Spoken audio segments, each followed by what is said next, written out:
પાલનપુરમાં અતિ પૌરાણિક કંથેરિયા હનુમાનજીનું મંદિર આવેલું છે, જ્યાં દાદાના મંદિરની પ્રાણ પ્રતિષ્ઠા નવાબી શાસન દરમિયાન થઈ હતી. કંથરના ઝાડ નીચે તપ કરનાર સાધુ મહાત્માના દર્શન માત્રથી નવાબની દીકરી રક્તપિત્તના રોગમાંથી મુક્ત થઈ હતી. કંથરનું ઝાડ હતું ત્યાં હાલ કંથેરિયા હનુમાનજીનું મંદિર છે અને તે જગ્યાનો મહિમા આજે પણ ચમત્કારિક છે, જ્યાં દેશ અને વિદેશના ભક્તો દર્શન કરી ધન્યતા અનુભવે છે. मारुतनन्दन नमो नमः कष्टभञ्जन नमो नमः असुरनिकन्दन नमो नमः श्रीरामदूतं नमो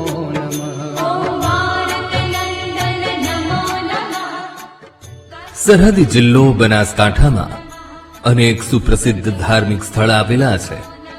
એમાંનું એક સ્થળ છે જિલ્લાના મુખ્ય મથક પાલનપુરમાં આવેલું કંથેરિયા હનુમાનજીનું ઐતિહાસિક ધામ. नमो नमः असुरनिकन्दन नमो नमः श्रीरामदूतं नमो नमः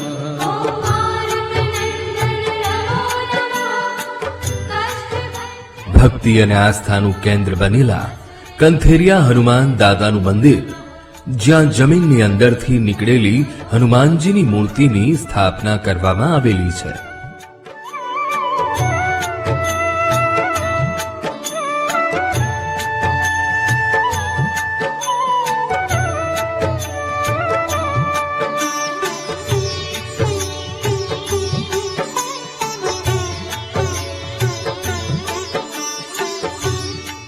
લોકવાયકા પ્રમાણે 100 વર્ષ પૂર્વે પાલનપુર શહેર નજીક જંગલમાં કંથેરિયા હનુમાનજીની વર્તમાન સ્વયંભૂ પ્રતિમા જ્યાંથી પ્રગટ થઈ હતી, તે કંથર ઝાડ નીચે બેસીને સાધુ મહાત્મા ગણેશગીરી બાપુ તપસ્યા કરતા હતા.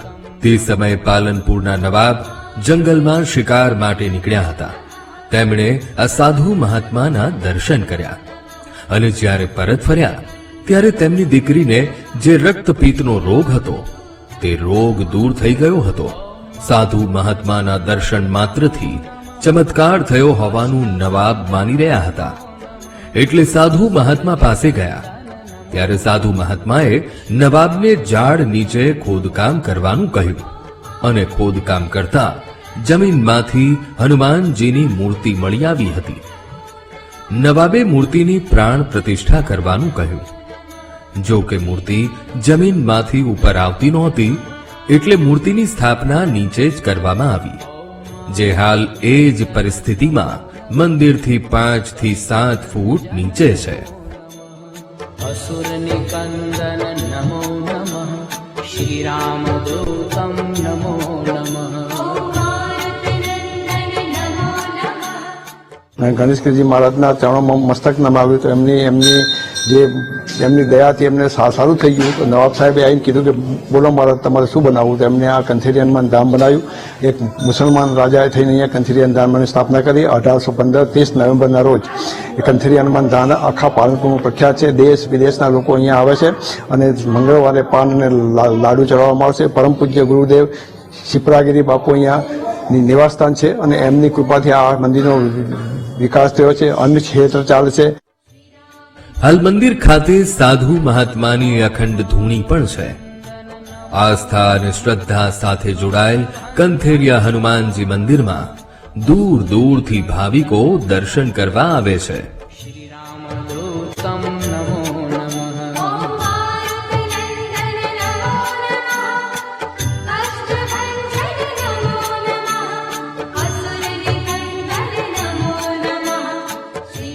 શારીરિક તંદુરસ્તીની પ્રાપ્તિ માટે અનેક શ્રદ્ધાળુઓ દર મંગળવારે કંથેરિયા હનુમાનજીને પાન અને મોતીચૂરના લાડુ ભક્તિભાવથી અર્પણ કરી પોતાની શારીરિક માનસિક તકલીફોમાંથી મુક્ત થાય છે. હનુમાનજી દાદામાં અતૂટ શ્રદ્ધા ધરાવતા ભાવિકો વર્ષોથી નિયમિત મંદિરે દર્શન કરવા આવે છે અને પોતાની માનેલી મનોકામનાઓ પૂર્ણ થતા ધન્ય થાય છે. मारुतनन्दन नमो नमः कष्टभञ्जन नमो नमः असुरनिकन्दन नमो नमः श्रीरामदूतं नमो नमः અહીંયા હું બહુ વર્ષોથી આવું છું. અહીંયા મારી મનોકામના દરેક વસ્તુ પૂરી થાય છે. અહીંયા એક મંગળવારમાં પાન અને લાડુની માનતા રાખો તો આપણું દરેક કામ પૂર્ણ થાય છે. હું અહીંયા લગભગ 10 વર્ષથી આવું છું. મારી દરેક મનોકામના પૂર્ણ થાય છે. અહીંયા બીજું હનુમાન દાદા કશું નથી માંગતા, ખાલી એમની પર વિશ્વાસ રાખીને એક પાન લાડુની માનતા રાખો અને તમારું કામ ઘર બેઠા બી થઈ જાય છે. આનો મને પૂરો વિશ્વાસ છે. એક દરેક હનુમાન દાદા બધું કામ કરે છે. પાલનપુર કંથેરિયા હનુમાનજી મંદિરમાં શનિવાર અને મંગળવારના દિવસે ભક્તોની ભીડ જામે છે. દાદાને તેલ, સિંદૂર અને આંકડાની માળા ચઢાવવામાં આવે છે. અનેક સેવાભાવી લોકો હનુમાન દાદાની ભક્તિમાં નિત્ય જોડાયેલા રહે છે અને પોતાની શક્તિ મુજબ તન, મન અને ધનથી સેવા કરે છે.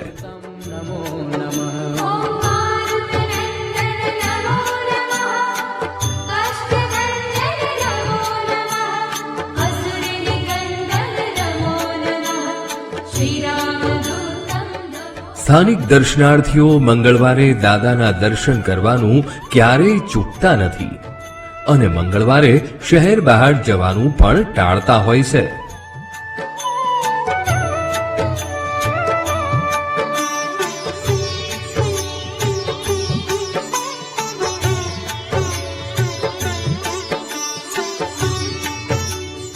બહુ ટાઈમથી આ મંદિરમાં અમે દર્શન કરવા આવીએ છીએ દર મંગળવારે, અને દર મંગળવારે સ્પેશિયલી લાડુ અને પાનનું ભોગ ચડતો હોય છે. લગભગ એવું કોઈ દિવસ બન્યું નથી કે આ સુધી અમે મંગળવાર ચૂક્યા હોય. મંગળવાર ક્યાંય બી જવાનું હોય તો અમે ટાળીએ છીએ અને અહીંયા આવીએ તો અમારે મનને શાંતિ મળે છે અને બહુ ચમત્કારી મંદિર છે. લગભગ અમારા ઘરમાં કોઈ પણ પ્રોબ્લેમ થાય છે તો હું દાદાને દિલથી યાદ કરું છું અને એ પ્રોબ્લેમ મારો સોલ્વ થઈ જાય છે.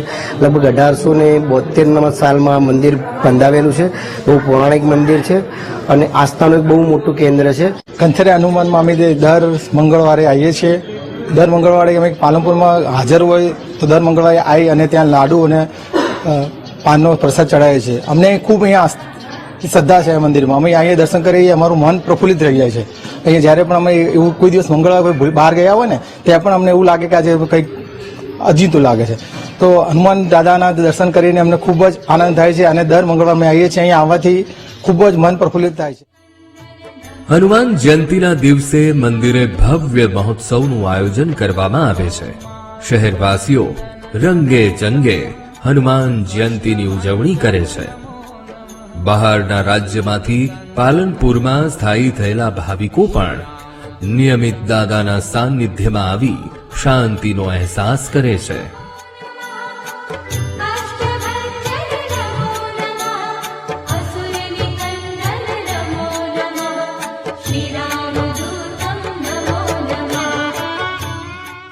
यहाँ पे हम लोग दूर दूर से आते हैं और हनुमान जी का बहुत प्राचीन मंदिर है और यहाँ पे सब मनोकामना पूर्ण होती है और लाडू और पान लेके हम इधर आते हैं, ये भगवान को धराते हैं और हमारी सबकी मनोकामना पूर्ण होती है.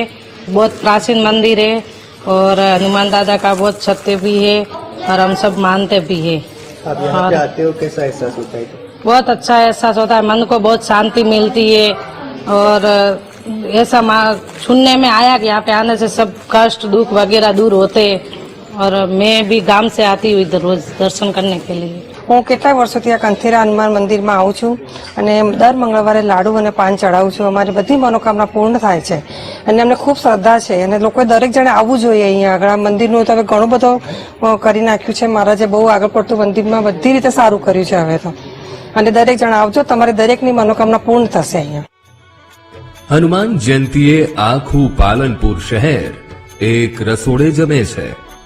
કોઈ પણ પ્રકારના ભેદભાવ વિના ભાઈચારાની ભાવના સાથે તમામ પ્રસંગો સુખરૂપ પૂરા પાડી અને હનુમાનજીના દર્શન કરી ધન્યતા અનુભવે છે. કંથેરિયા હનુમાનજી મંદિરના મહંત પૂજ્ય ક્ષિપ્રાગિરી બાપુના નેજા હેઠળ ધાર્મિક સેવાકીય કાર્ય પણ થઈ રહ્યા છે.